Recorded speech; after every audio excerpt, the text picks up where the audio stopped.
Olá, hoje é 31 de março de 2024, 60 anos da horrenda intervenção militar, tecnocrática e dos políticos civis, da direita principalmente, mas não apenas da direita, na democracia brasileira, decretada pela Constituição de 1946.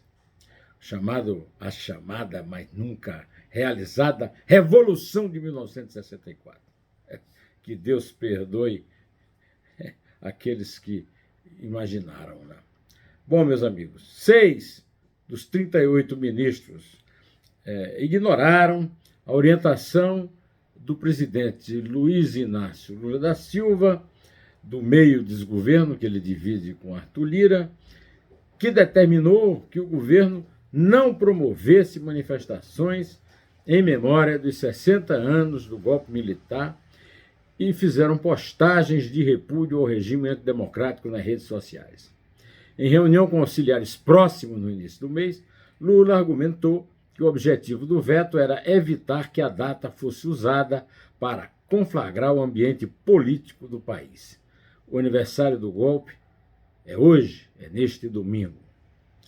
Na verdade, eu tenho que primeiro cumprimentar você por permanecer aqui me assistindo e depois cada um dos 6 ministros que desobedeceram ao seu chefe sob o risco até de, no caso, perder um belo emprego. Né? Foram eles: ministro dos Direitos Humanos, Silvio Almeida, o ministro da Educação, Camilo Santana, o chefe da Secretaria de Comunicação Social, Paulo Pimenta, a ministra das Mulheres, Cida Gonçalves, a ministra dos Povos Originários, Sônia Guajajara, o advogado-geral da União, Jorge Messias. No saldo geral, no entanto, lembra o repórter do Globo que fez esse levantamento, aliás, os repórteres, Gabriel Saboia e Caio Sartori.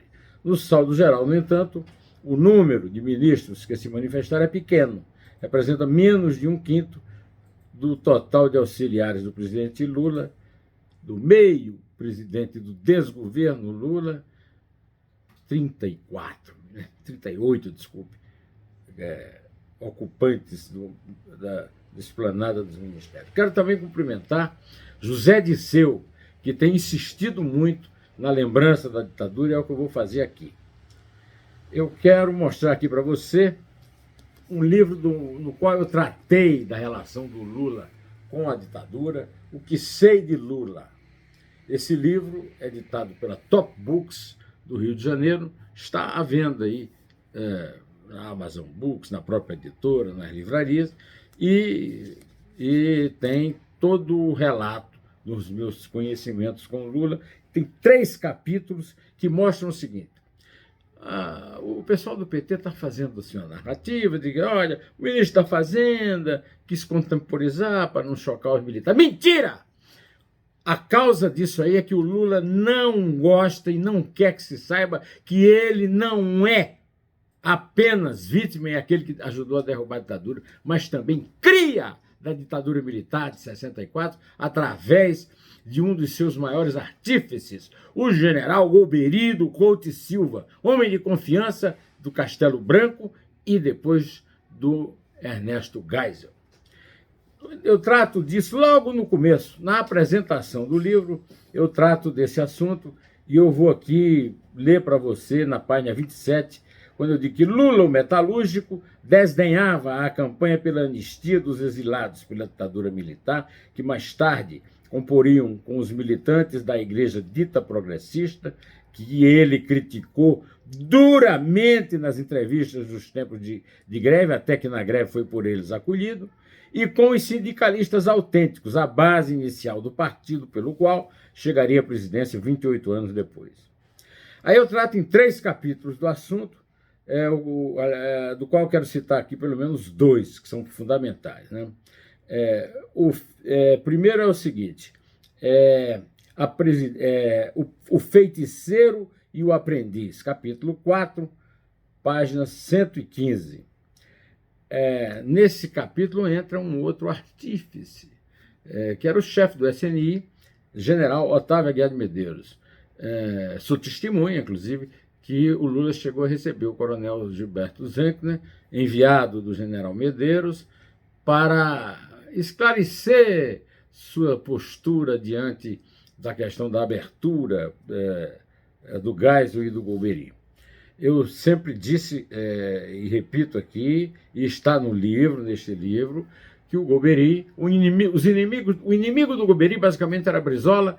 Ele tomou o partido do Brizola, o PTB do Getúlio, e deu para Ivete, sobrinha do Getúlio. E usou o Lula para isolar o Brizola nos sindicatos. Eu sempre faço questão também de repetir aqui para você que, de fato, o Brizola nunca teve comando sobre sindicato nenhum, e o Lula, que passou a ser o grande líder do sindicalismo brasileiro de todos os tempos, nisso aí, o general Golbery acertou em cheio. Só que o governo militar terminou intervindo, ao endurecer, nos sindicatos metalúrgicos, prendeu o Lula fez greve, prendeu o Lula porque ele fazia greve, e isso o levou a ajudar a derrubar o regime militar. Teve uma participação importante. Não adianta ser só crítico hoje e dizer que o Lula não ajudou coisa nenhuma. Além disso, eu trato também no capítulo 5 de massa de manobra antagonista. O Lula era uma massa de manobra do Paulo Vidal, primeiro, que foi o presidente do qual ele era secretário-geral, depois ficou o contrário, ele o presidente do sindicato e o Paulo Vidal secretário-geral, e também no caso do Golbery, em que o Golbery era o comandante, e depois o Golbery foi afastado, até porque no auge do Lula o Golbery já tinha morrido, né? No capítulo 5, eu trato então disso, e depois eu trato, normalmente eu tenho falado muito da ação de Dilma Rousseff, que deu uma resposta muito emocionada a Flávio Bolsonaro no Senado, e sobre o fato dela ter sido torturada pessoalmente pelo Carlos Alberto Ustra, um coronel torturador, canalha, assassino.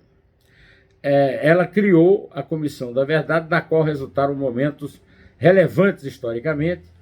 O primeiro deles, o depoimento do ex-vereador Gilberto Natalini, que diante do Carlos Alberto Ustra, você me torturou pessoalmente. Quando é mentira, o cara, você me torturou pessoalmente, e o Carlos Alberto Ustra foi levado lá por ordem de um dos membros da comissão, o jurista José Paulo Cavalcante Filho, ameaçou não ir, e o José Paulo ameaçou de levá-lo à força, né? Como se diz, na vara, né?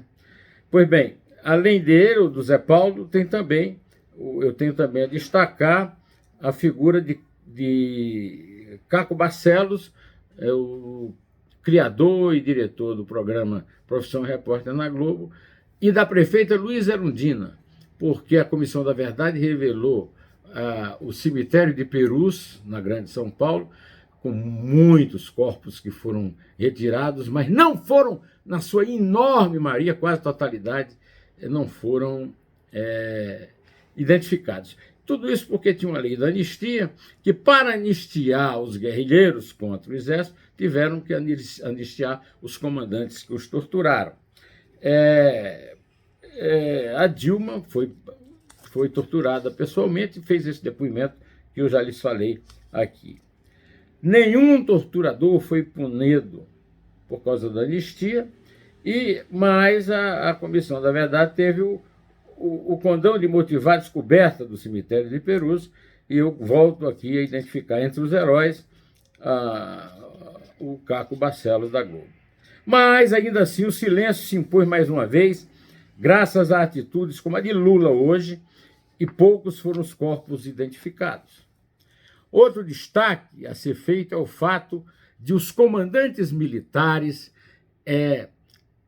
terem emitido notas oficiais de seus comandos, comemorando cinicamente a grande contribuição para a democracia do movimento dito por eles revolucionário de 64, durante as gestões de Zé Sarney, Fernando Collor de Mello, Dilma Rousseff, Michel Temer, evidentemente Jair Bolsonaro, e, pelo visto, nostalgia e celebração, a não ser dos generais de pijama dos círculos militares. O Lula, na atual gestão, também contribuiu com isso aí, porque o Lula decretou sigilo de 100 anos para a agenda da mulher, a Janja, para os comandantes militares que estavam na época do golpe, da tentativa de golpe contra a sua vitória na eleição, e ninguém sabe por quê, o caso Robinho, né? Nada de sigilo, morte ao sigilo.